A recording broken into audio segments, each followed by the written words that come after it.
Movie দেখেন না, কি নাম এটা? সপ্তপদী। সপ্তপদী ওই যে বলে না, ওই ও আমাকে টাচ করবে না, মুভিটা দেখছেন তো? ওই ও আমাকে টাচ করবে না এরকম বললে টাচ করতে ইচ্ছা করে, ওরকম একটা মানে সেরকম একটা মুভি দেখে নিতে পারলে। তো কেউ কি জানেন এই দৃশ্যটা? এটা হচ্ছে মানে বলা হয় বাংলা সিনেমার সবচাইতে রোমান্টিক দৃশ্য। বাংলা সিনেমার সবচাইতে মানে রোডের উপর সবচেয়ে রোমান্টিক দৃশ্য এই দৃশ্যটা। এটা কিন্তু একটা মুভি থেকে কপি করা। কে বলতে পারবে কোন মুভি থেকে? বলেন, কেউ আছেন? সরি,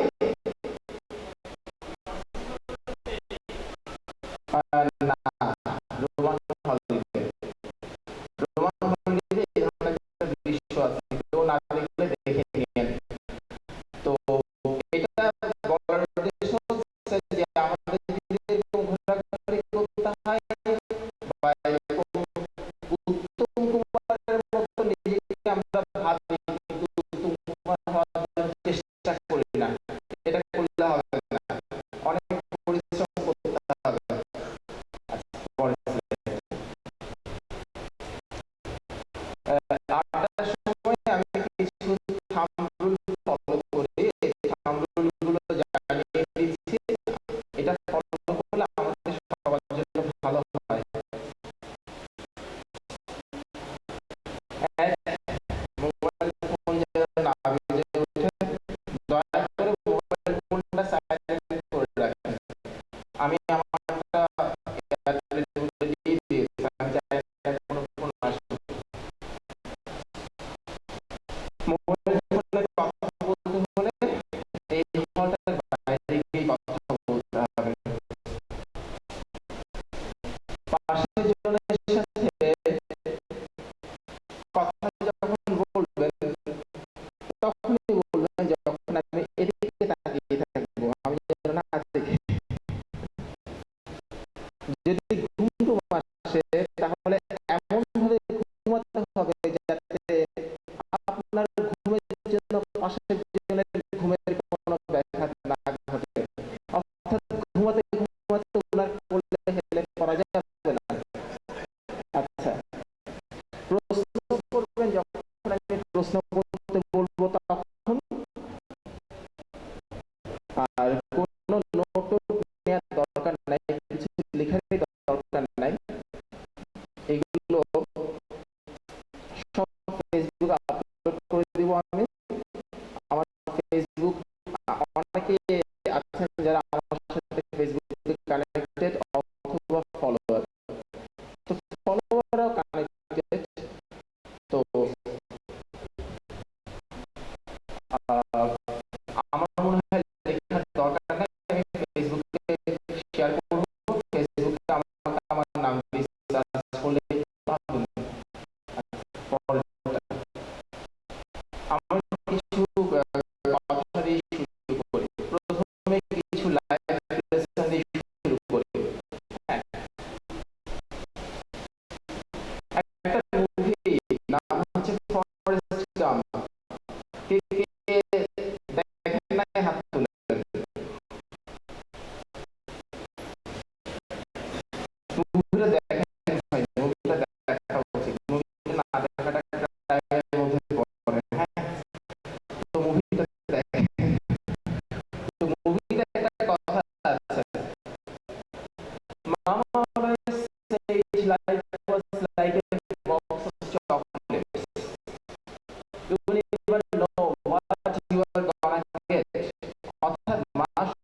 আমার আসলে বেঁচে থেকে কি লাভ? আমাকে শুধু আমার বাবা মা, আমার ছোট ভাই ছাড়া পৃথিবী থেকে কেউ চায় না। আমি থাকলেও কি না থাকলেও কি, তখন অনেক বেশি আমি অনেক ইমোশনাল, তখন অনেক ইমোশনাল হয়ে ভেবেছিলাম যে এই পৃথিবী ছেড়ে আমি চলে যাব।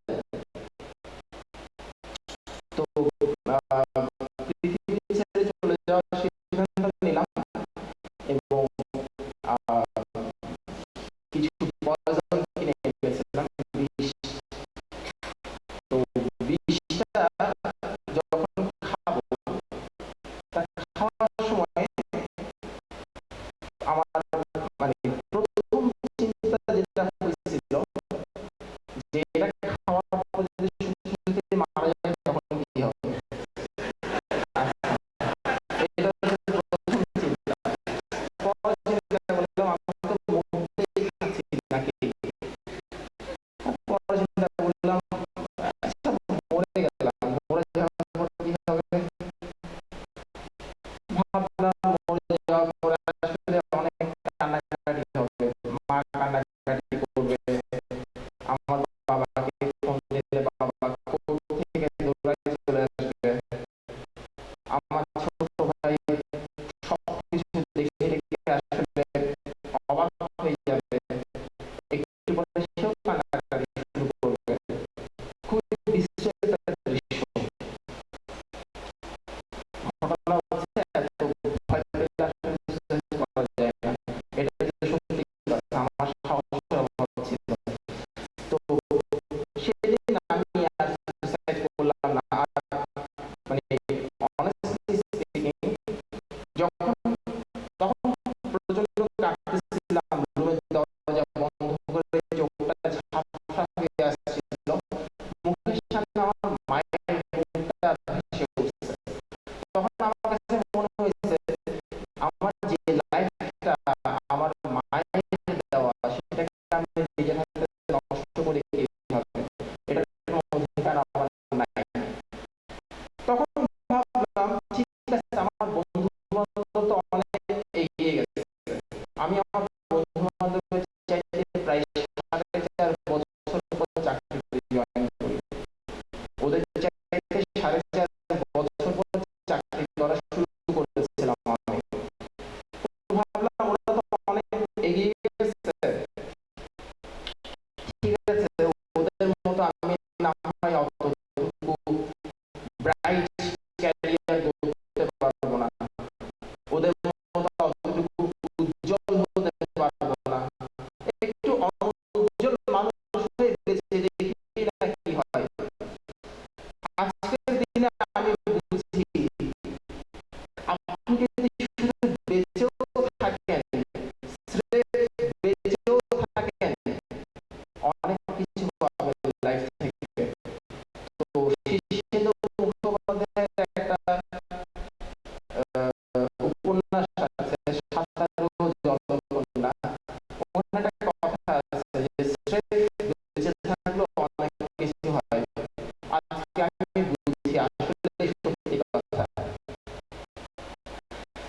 জীবনে কোনো কিছু না পাওয়ার চাইতে কষ্ট পাওয়া ভালো।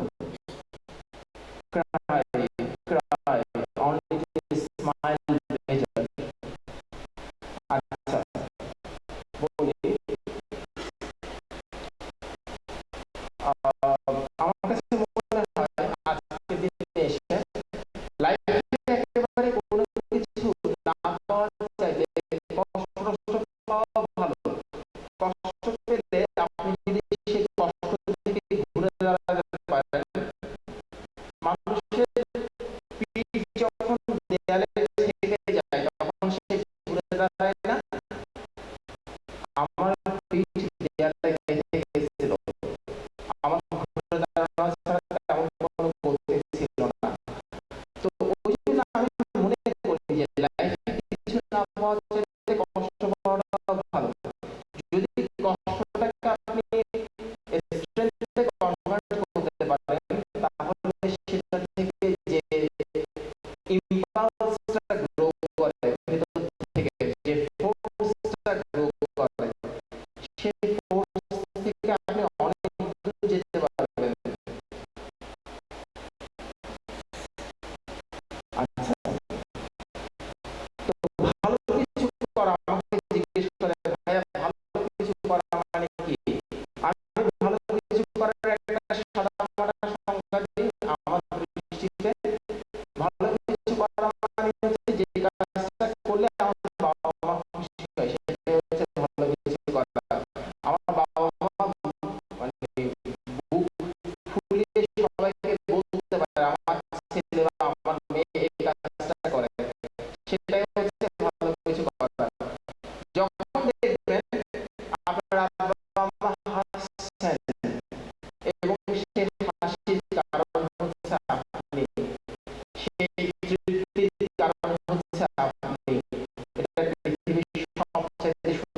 আমি অনেক খুশি, কারণ আমি যা চেয়েছি তা পাইনি।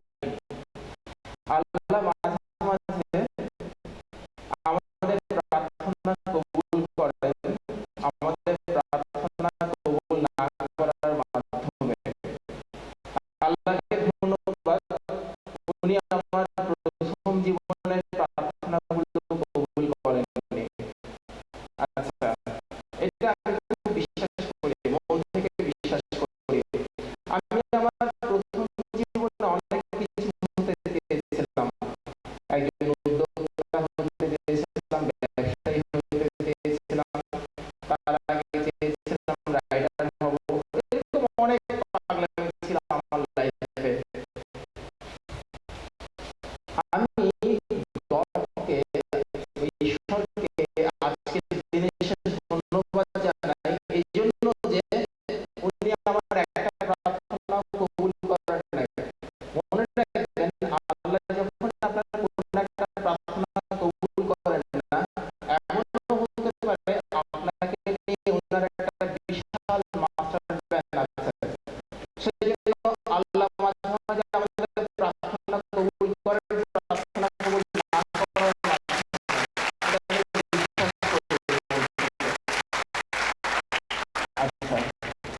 ওই জন্যই বলছি আপনার যে ইমোশনটা, সেই ইমোশনটা যদি আপনাকে ভেতর থেকে প্রচন্ড রকমের ধাক্কা দেয়, তখন আপনার ঘুম আসবে না। আপনার লক্ষ্যটা যদি আপনার সামনে ক্লিয়ার হয়, আপনার ঘুম আসবে না। আপনি না ঘুমিয়ে কাটাতে পারবেন। হয়তোবা ওই সময়টাতে আপনার চেহারা একটু খারাপ হবে। সমস্যা কোথায়? সমস্যা হচ্ছে কোনো মধ্যবিত্ত হয়ে জন্মগ্রহণ করার একটা ঝামেলা আছে।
সে 1.5 ঘন্টা দৌড়াচ্ছে, আর আমরা টিভির সামনে দাঁড়িয়ে মানে বসে বসে চিল্লাচ্ছি, পারছ না কেন, পারছ না কেন, তুই দৌড়াইতে কেমন লাগে।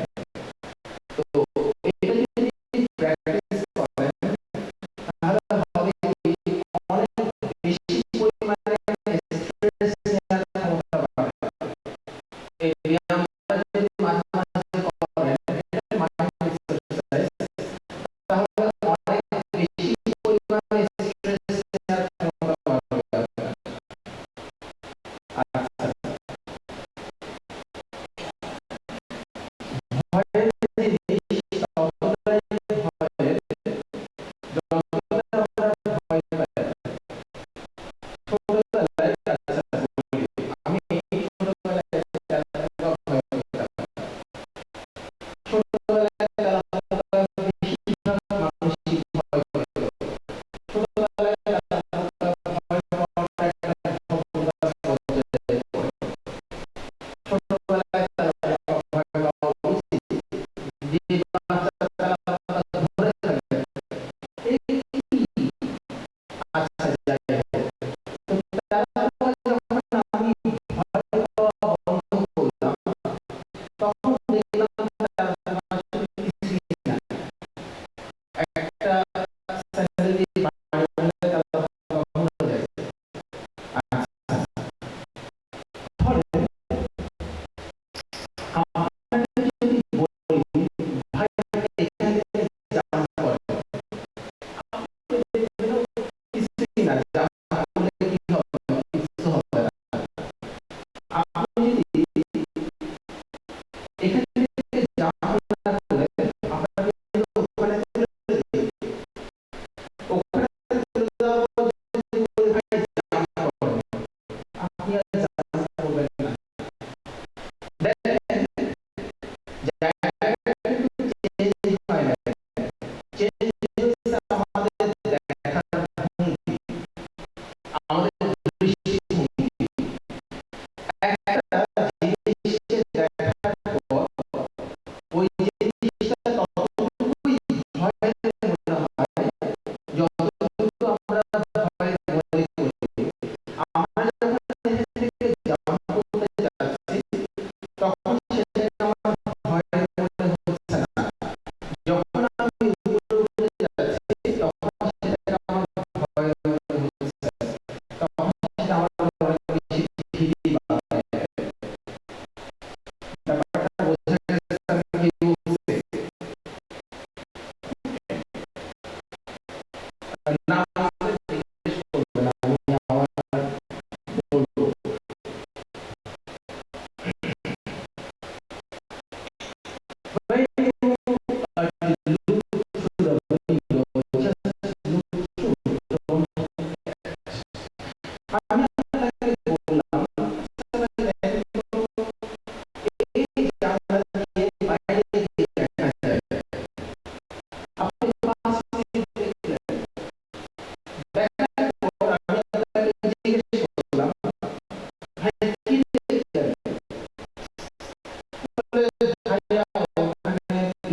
দ্বিধা এবং দক্ষতা দুটোই কমিয়ে দেয়। আমাদের দেখতে হবে বিসিএস কঠিন ঠিক আছে বা বিসিএস সহজ ঠিক আছে, কিন্তু কাজটা কিভাবে করতে হয়, কিভাবে করে বিসিএস টাকে ক্র্যাক করতে হয় সেটা শিখতে হবে। আমি যখন জানালার ভেতর দিয়ে তাকাতে বললাম, আপনারা ভেতর দিয়ে তাকাতে বাইরে, জানালার দিকে তাকিয়ে থাকবেন না। তখন আপনি পিঁপড়াগুলো দেখবেন, বাইরে অপার সৌন্দর্য সেটা আপনি দেখবেন না।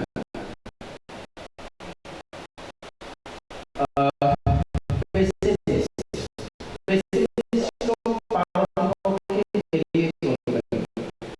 আমি চেষ্টা করি এড়িয়ে চলার জন্য।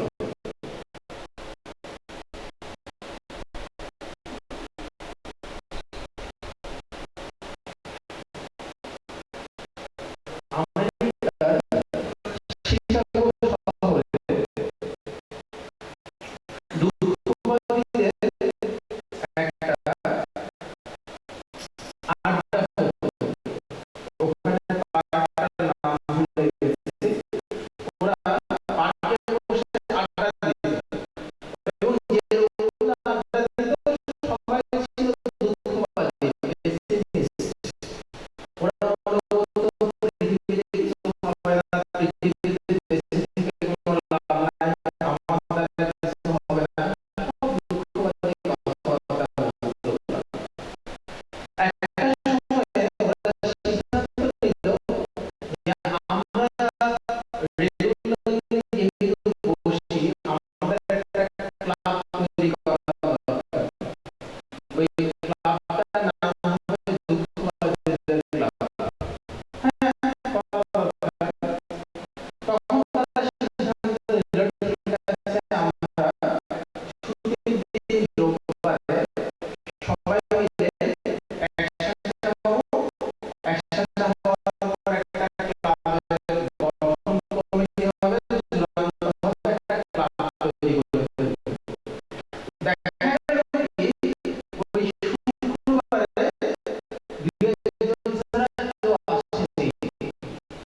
পরবর্তীতে খবর নিয়ে জানা গেল সবাই ভেবে গেছে আসলে শুক্রবার না, রোববার, রোববারে দুই-একজন ছাড়া কেউ আসে না। পরে খবর নিয়ে দেখা গেল ওরা সবাই ভেবে গেছে একসাথে জমে কোনো লাভ নাই, ক্লাব তৈরি করা যাবে না। এটাকে হচ্ছে দুঃখবাদীদের কাজটাই করে। ওরা কোনো কিছুতেই বিশ্বাস করে না। একটা কাজ করা যাবে তাও বিশ্বাস করে না। তাদের সাথে যত কম কথা বলবেন ততই আপনার মঙ্গল, ততই আপনার জন্য ভালো।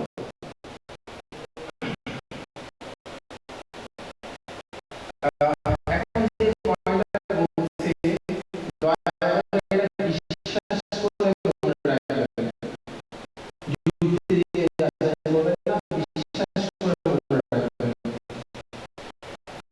যারা আপনাকে ভালো বলেন এবং আপনার সামর্থ্যে আস্থা রাখেন, তাদের সাথে বেশি বেশি করে মিশুন।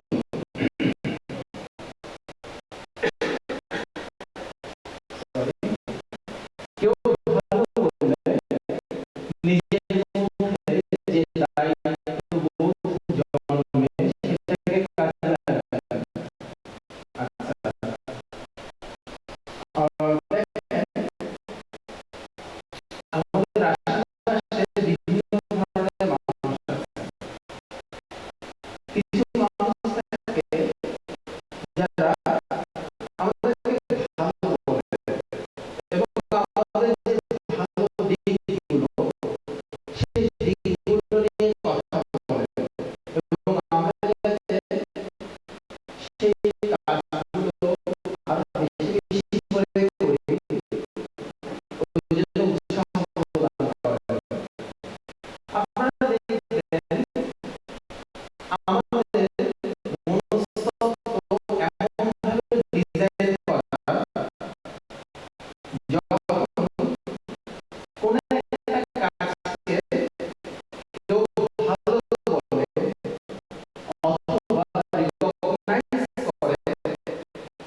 আমরা যদি তাদের সাথে বেশি বেশি মিশি, তাহলে আমাদের ভালো কাজ করার উৎসাহ বাড়ে। এই কাজটা প্র্যাকটিস করে দেখতে পারেন। আচ্ছা,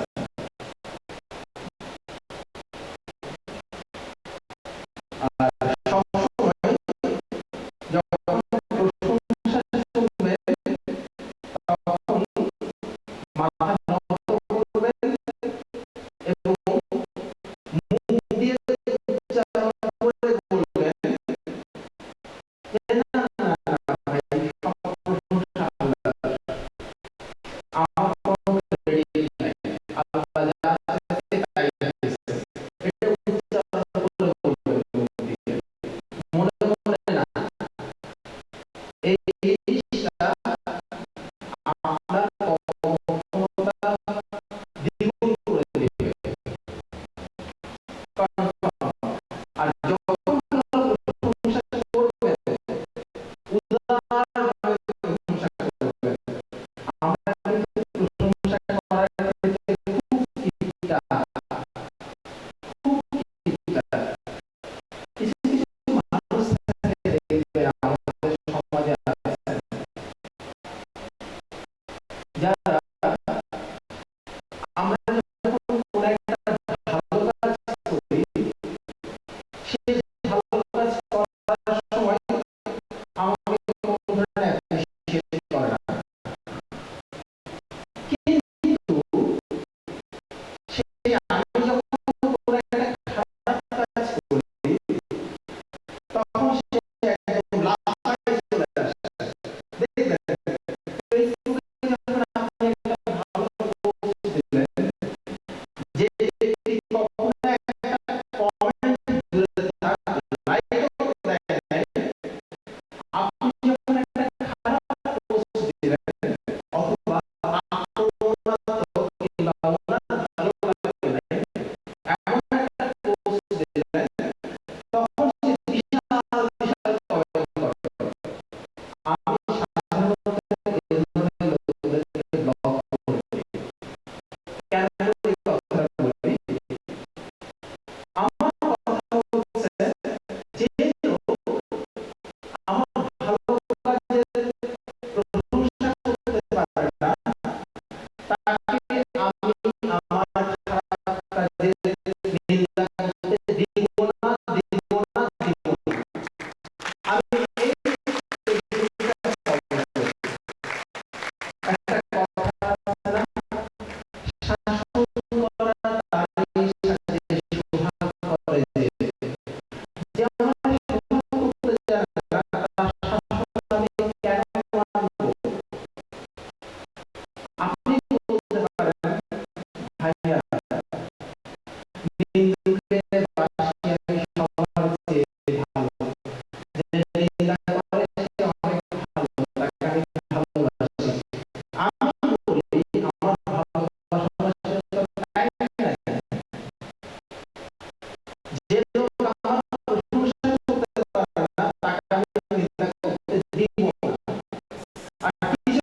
ওই সময় একটা পাখি উড়ে যাচ্ছিল, লোকটা তার বন্দুক দিয়ে পাখিটা শিকার করলো, পাখিটা গিয়ে ঝুপ করে কুকুরের উপর গিয়ে পড়লো।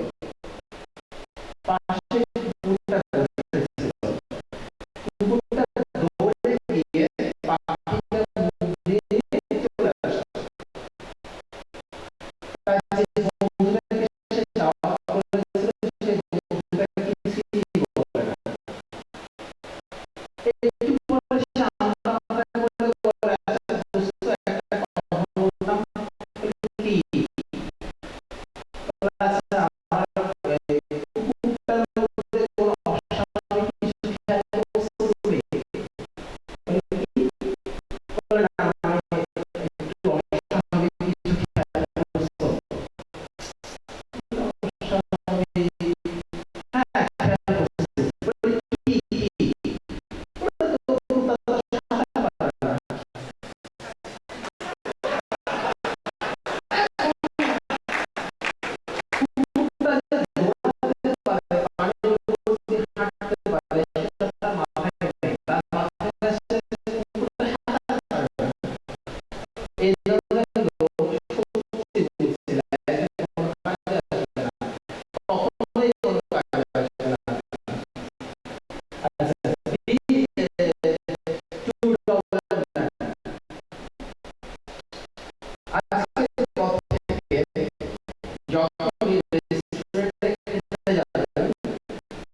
এবং সেই টেস্ট ছিল তার ক্যারিয়ারের fourth match, fourth test match, তার ক্যারিয়ারের ফোর্থ টেস্ট ম্যাচ। তখনও টেন্ডুলকার হয়ে ওঠেননি। তো ওই যে চারজন ব্যাটসম্যান আউট হয়ে গেছে, এই আউট হওয়ার পেছনে ভূমিকা ছিল ওয়াশিংটন এবং ওয়ার্নারের ইনিংসের। দুজনেই খুব অসাধারণ বোলার এবং বিধ্বংসী বোলার। তো টেন্ডুলকার ব্যাটিং করতে নামলেন, ব্যাটিং করতে নামার সময় ওর মাথায় তখন অনেক প্রেশার। ও যদি সে খেলায় ভালো করতে না পারে তাহলে হয়তো বা পরের খেলায় সে চান্স পাবে না, কারণ সে তখন টেন্ডুলকার হয় নাই। প্রথম বলটা গেল রান হলো না, সেকেন্ড বলটা এসে সরাসরি আঘাত করেছে টেন্ডুলকারের নাকে। এত ভীষণভাবে আঘাত করলো, সে ওই টেন্ডুলকার তখনই সঙ্গে সঙ্গে ক্রিজে পড়ে গেছে। ক্রিজে পড়ে গেছে, তখন হেলমেট খুলে দেখা গেল কি তার নাকে এই হাড়টা সরে গেছে, ডিসপ্লেসড হয়ে গেছে এবং প্রচন্ড রক্ত পড়ছে, দেখতে খুব বিশ্রী অবস্থা। তার সহ ব্যাটসম্যান ছিলেন সিধু। তো সিধু টেন্ডুলকারকে দেখে বললেন এই ছেলে তো বাঁচবে না, মারা যাবে। খুবই বাজে অবস্থা ছিল। তো এরপরে ওখানকার যে ফিজিওথেরাপিস্ট ইরানি, আলী ইরানি, উনি এসে বললেন টেন্ডুলকারকে তোমার পক্ষে খেলা সম্ভব না, তুমি বেঁচে গেলে আমরা খুশি, এই ছেলে তো বাঁচবে না, তুমি চলে যাও, তুমি রিটায়ার হয়ে চলে যাও। টেন্ডুলকারকে তখন নিয়ে যাওয়া হচ্ছিল, অনেকে বলাবলি করছে টেন্ডুলকারের বোধহয় ক্যারিয়ার শেষ, বেচারার দুর্ভাগ্য। তার নাকের এই উপরের হাড়টা ডিসপ্লেসড হয়ে গেছিল আর কি। হঠাৎ ওনাকে তখন ব্যান্ডেজ করে দেওয়া হলো এবং ব্যান্ডেজ ভিজে, মানে রক্তটা এত বেশি ছিল, ব্যান্ডেজ ভিজে বাইরে পড়তেছে রক্তটা। হঠাৎ কি হয়েছে জানেন না, টেন্ডুলকার ওদেরকে থামতে বলে থামো। হঠাৎ সে দাঁড়ায় বলে কি মেরে খেলে গেল, মেরে খেলে গেল মানে কি আইপিএল খেলে আমি খেলবো। তখন বলে তাহলে নাকি আবার যদি দৌড়ে আসছে বলে প্লিজ তোমার ক্যারিয়ার এখন অনেক বাকি আছে, বলে কি আমি খেলবো, আমাকে খেলতে দাও তোমরা, দেখা যাবে কি হয়। কারণ সে চলে গেলে ইন্ডিয়া শিওর হয়ে যাচ্ছে, নামছে। ওই অবস্থায় সবাই দেখতেছে, লক্ষ লক্ষ মানুষ দেখতেছে একটা ছেলে খেলতেছে, নাক দিয়ে রক্ত পড়তেছে এবং সে সমানে ব্যাটিং করে যাচ্ছে। ওই খেলায় টেন্ডুলকার রান করেছিল 57 এবং সে খেলায় ইন্ডিয়া জিতেছিল। দেখেন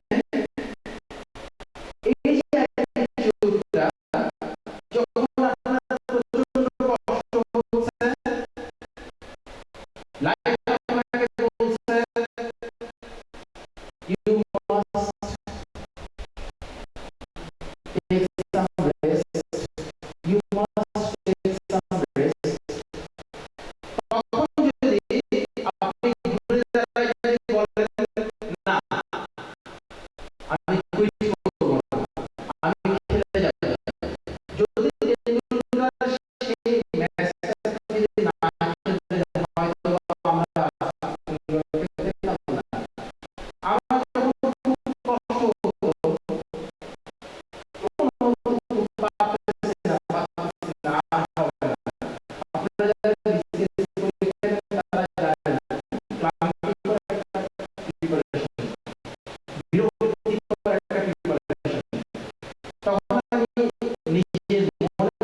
তো ওই ম্যাগাজিনের পরিসংখ্যান মতে পৃথিবীর 96% সম্পদ আয় করেন মাত্র পরীক্ষা দেন, তাদের মধ্যে মাত্র 1% ক্যান্ডিডেট ক্যাডার হয়।